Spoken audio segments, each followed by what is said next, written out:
네, 안녕하세요. 8월 20일, 토요일, 주말입니다. 미 3대 지수 모두 하락으로 마무리가 되었습니다. 다우가 마이너스 0.86, 그리고 나스닥 마이너스 2.01, 그리고 S&P 500 마이너스 1.29에서 모두 하락으로 마무리가 되었고요. 일단 최근에 이슈가 되고 있는 금리 인상, 금리 인상 이슈입니다. 일단 연준의 긴축, 일단은 9월달 말 그대로 빅스텝으로 갈지 자이언트 스텝으로 갈지 아직도 일단은 시장에서는 조금 판단하기가 어려운 듯 합니다. 그래서 다음 주 9월 25일에서 27일까지인가요? 약간 잭슨홀 미팅이 있죠. 그때 또 파월 의장이 또 어떤 또 발언을 할지에 따라서 또 주가가 또 약간 안도를 하면서 조금 상승을 할지 아니면 조금 더 하락할지 좀 판가름이 날 듯 합니다. 그래서 미 3대 지수 모두 하락으로 마무리가 되었고요. 유럽 증시는 혼조세 정도로 마무리가 되었네요. 대부분 유럽도 조금 하락이네요.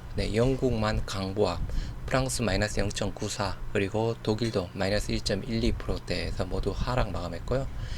일단 우리네 국내 증시 같은 경우에는 그죠? 어제 조금 또 우리도 먼저 조금 상대적으로 아시아 증시 대비해서 조금 더 하락폭이 깊게 나왔죠. 그래서 코스피가 마이너스 6%대, 그리고 코스닥 마이너스 1.4%대에서 전체 일단은 수급에 대한 부분도 코스피, 코스닥 모두 개인만 순매수를 했던 부분이었고, 무엇보다도 환율이 거의 1330원 근처까지 올라와 있는 부분입니다. 환율이 조금 부담이다 라고 또 이야기를 하고 있는 상황이고요. 어제 서부 텍사스 원유는 0.33%로 90달러에 마무리가 되었습니다.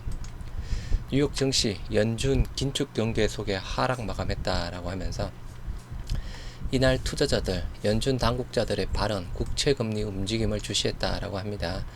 전날에 제임스 블러드 세인트 연방운용 준비은행 총재 기준금리 9월달에도 0.75포인트 인상하는 걸 지지한다라고 밝히면서 연준의 공격적 긴축에 대한 경계가 커졌다라고 합니다. 일단은 또 약간 반대 의견도 있죠, 그죠? 경기 침체 부분이고 또 지금 약간 소비자 물가지수 또 피크 아웃 가능성을 보고 0.5가 맞다라는 또 이야기를 하는 부분도 있습니다. 투자자들은 다음 주 예정된 잭슨홀 미팅에서 제롬 파월 의장의 연설도 주시하고 있다. 파월 의장이 최근 발표된 인플레이션에 대해 어떤 평가를 내놓고 향후 9월 금리 인상폭에 대한 코멘트를 줄지, 이게 또 다음 주에 또 주요 지표 중에 하나다라고 이야기를 하고 있습니다.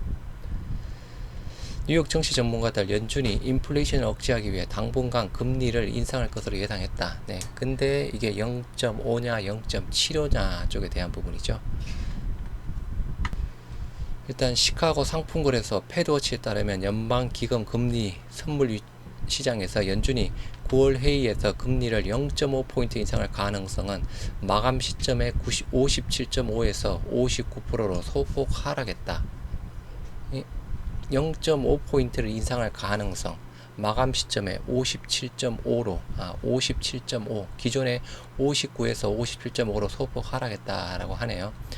9월에 연준이 금리를 0.75 인상할 가능성 42.5%로 소폭 올랐다라고 합니다. 그래서 단순 가능성으로 보면 그죠, 0.5 인상할 가능성이 57.5, 그리고 0.75 인상할 가능성이 42.5 해당되는 부분입니다. 다음 주 정시 전망, 잭슨홀 미팅에 쏠린 눈 해서 연준 시장 신뢰 회복할까 해서 잭슨홀 미팅 25에서 27일로 알고 있습니다. 그죠? 9월달 연방공개시장위원회 회의 또는 이후 연준 정책 방향성을 가늠할 수 있는 시금석 성격을 갖는 잭슨홀 미팅도 분수령이다. 일단 25에서 27일, 그리고 PCE 물가지수, PC 거는 소비자 물가지수, PC 지표, 잭슨홀 미팅 다음 주에 좀 보자라고 이야기를 하고 있고요. 전문가들 2분기 실적 시전이 나쁘지 않게 나오면서 주가가 선방한 다음 주에도 실적주에 관심을 가질 필요가 있다. 실적주 하면 그죠, 우리 셀트리온 삼형제, 셀트리온 헬스케어 부분인데, 여하튼 다음 주에 PC 지표 부분이랑 무엇보다 잭슨홀 미팅, 파월 발언 주시를 하자라고 하네요. 정의정 한국주식투자연합 대표, 공매도는 역기능이 대부분이다. 정부 주도 개인 투자자 보호, 태스크포스, TF가 필요하다라고 합니다. 공매도란, 여러분들이 알고 계시는 거죠. 주식 하락에 베팅하는 부분에서 정의정 한국주식투자연합 대표 직접 만나서 공매도를 둘러싼 논쟁과 해결 방안에 대해서 들었다라고 합니다. 한국 주식투자자연합회 한투연이죠. 네, 네이버에 검색하셔서 한투연, 네, 네이버 카페에 좀 많은 가입을 또 부탁드리도록 하겠습니다. 간략히 네, 한투연 2019년 10월에 개인 투자자들의 권리를 스스로 지키고자 창립된 단체 부분입니다. 많은 또 일을 했던 부분이었죠. 뭐 기존의 공매도 금지 쪽에 대한 부분, 그리고 대주주 쪽에 대한 부분도 그대로 유지했던 부분, 가장 크게 그렇게 되는 부분이고, 또 여러 가지 좀 크고 작은 일들을 또 개인 투자자들을 위해서 많이 한 우리 개인 투자자 단체 부분입니다. 주식 투자를 함에도 공매도를 모르는 투자자들이 있는데, 네, 공매도 모르는 분들이 많이 계시겠죠. 공매도의 최대 수혜자와 피해자는 누구인가? 개인 공매도 접근이 쉽지 않은 상황에서 외국인과 기관 투자자가 수혜자, 피해자는 일반 국민이라 생각한다. 미국이나 일본의 경우 공매도의 역사가 오래됐고 이미 대중화됐다. 특히 일본 주식시장의 개인 공매도는 전체의 30% 내외라고 알려있다. 우리나라 공매도의 98%는 외국인과 기관이 하고 있다. 따라서 그저 최대 수혜자는 외국인과 기관 부분이죠. 공매도에도 순기능도 있다고 하는데, 공매도의 순기능과 역기능에 대해서는 오랫동안 논란이 있었다. 개인 투자자 입장에서는 순기능은 이론상으로만 존재한다고 생각한다. 순기능이 있다 하더라도 역기능이 구할이라고 본다. 일부 전문가들은 공매도의 순기능도 존재해 폐지해서는 안 된다고 주장한다. 지난 10년간의 공매도 수익이 어느 정도 규모인지 조사해 봐야 한다. 만약 조사 결과 공매도 수익이 천문학적 금액으로 밝혀진다면 그 돈은 모두 국민들의 지갑에서 나온 돈이다. 이런 경우 국민의 피해를 불러오는 공매도 제도인 공매도는 존치에 대해 심각하게 고민을 해봐야 한다. 공매도는 역기능이 대부분이기 때문에 최소한 피해를 줄이거나 없애는 방향으로 사회적 논의를 통해 대책을 강구해야 된다. 우리나라 공매도 정책을 평가한다면, 그죠? 일단은 우리 담보율 부분부터 외국인 기관 담보율 105%, 개인 담보율 140% 부분이죠. 한투연은 외국인 기관의 담보 비율을 140%로 높여 진입 장벽을 높여달라고 요구했다. 그러나 금융당국에서는 개인의 담보 비율을 140에서 120%로 낮추는 또 어처구니 없는 또 정책을 하는 부분이죠. 현재 정책은 국민을 위하는 척, 피해를 줄여주는 척만 하고 있다. 근본 처방하고는 먼 정책이기 때문에 전혀 환영할 정책이 아니다. 과장하자면 이번 정책은 사후 약 방문 조치다.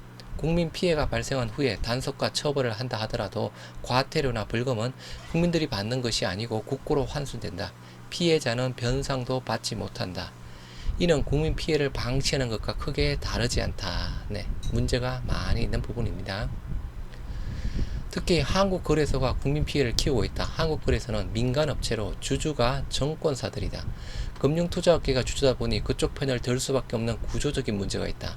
한국거래소 입장에서는 거래가 많아야 수익이 늘어나고 주주에게도 이익이 된다. 또 시장조성자 제도도 역기능을 내고 있다. 시장조성자 제도는 유동성 공급을 원활하게 해주는 이론적인 장점도 있다. 그러나 실상은 주로 대형 종목에서 시장조성자들이 판치고 있다. 대형 종목은 시장 조성 행위 없이도 유동성이 어느 정도 확보되기 때문에 굳이 시장 조성 행위를 할 필요가 없다.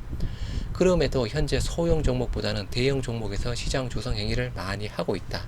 뭐 셀트리온도 그죠? 네, 셀트리온도 시장 조성자가 주가를 조작하는 수준 부분이었죠. 한국투자증권 3년간의 불법 공매도 사건 어떻게 바라보고 있는가? 한국투자증권은 주문 제출할 때 공매도에 체크를 하고 주문을 해야 되는데 체크만 안 했을 뿐이다 라고 주장하고 있다. 한국투자증권이 3년간 불법 공매도를 한 것에 고의성이 없다는 것과 주가 하방 압박이 없었다는 것 액면 그대로 믿을 수는 없다.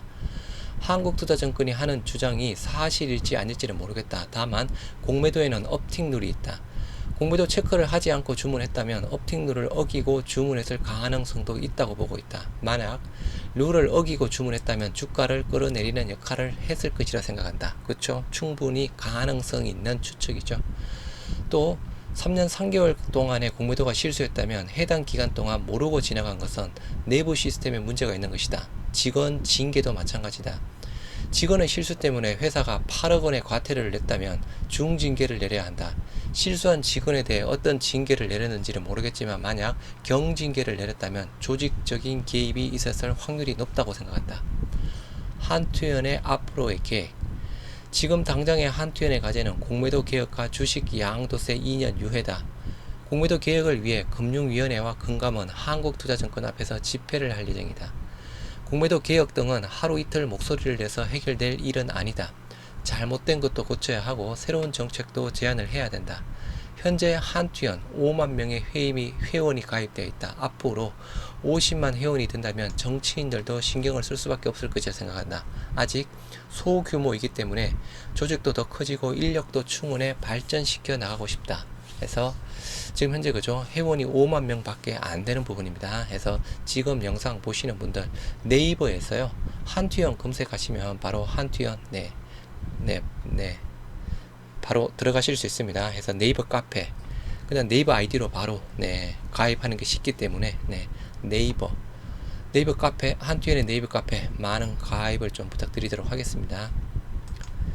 국내 제약바이오에서 200조 자가면역질환 시장 잡아라 라고 해서 200조 자가면역시장, 우리 램시마 SC 국내 제약바이오 기업들이 아토피, 류마티스 관절염 등을 치료하는 자가면역질환 치료제 개발에 열을 올리고 있다.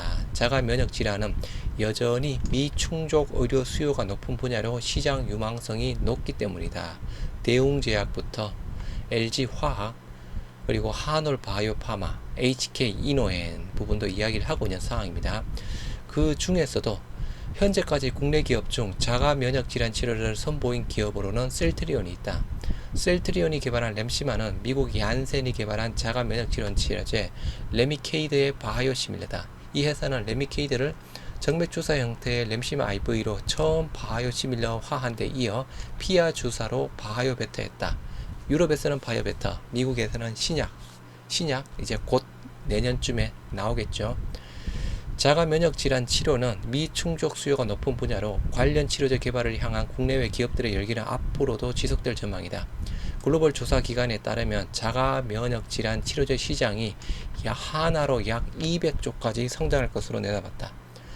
자가면역질환은 체내 면역 반응이 과도하게 발현돼 발생하는 병으로 암에서부터 아토피 피부염, 만성 두드러기, 류마티스 관절염까지 의학적 수요가 매우 높다며 이러한 이유에서 개발을 완주할 경우 개발사의 시장 선점의 기회도 있을 것이다. 2025년 200조 시장까지 성장을 할 것이다 라고 합니다. 그 중에서 말 그대로 셀트리온의 램시마 SC가 대표적인 부분이죠. 그래서 여하튼 일단은 어제 미증시 모두 하락했습니다. 또 금리 이슈 부분이죠. 우리가 셀트리온 삼형제 그죠, 전반적으로 시장이 조금 안 좋을 때 조금 되살아나는, 좀 힘을 발휘하는 좀 과거 패턴을 보이는데, 다음 주에도 이제 셀트리온 삼형제 일단 지난주 그죠, 우리 주봉상 음봉으로 일단은 조정으로 마무리가 되었죠. 셀트리온 헬스케어 주봉상 음봉을 보이면서 대략 마이너스 3%대에서 조금 빠져서 마무리가 되었습니다.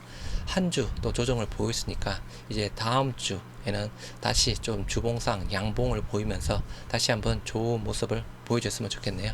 주말들 잘들 보내시기 바랍니다. 감사합니다.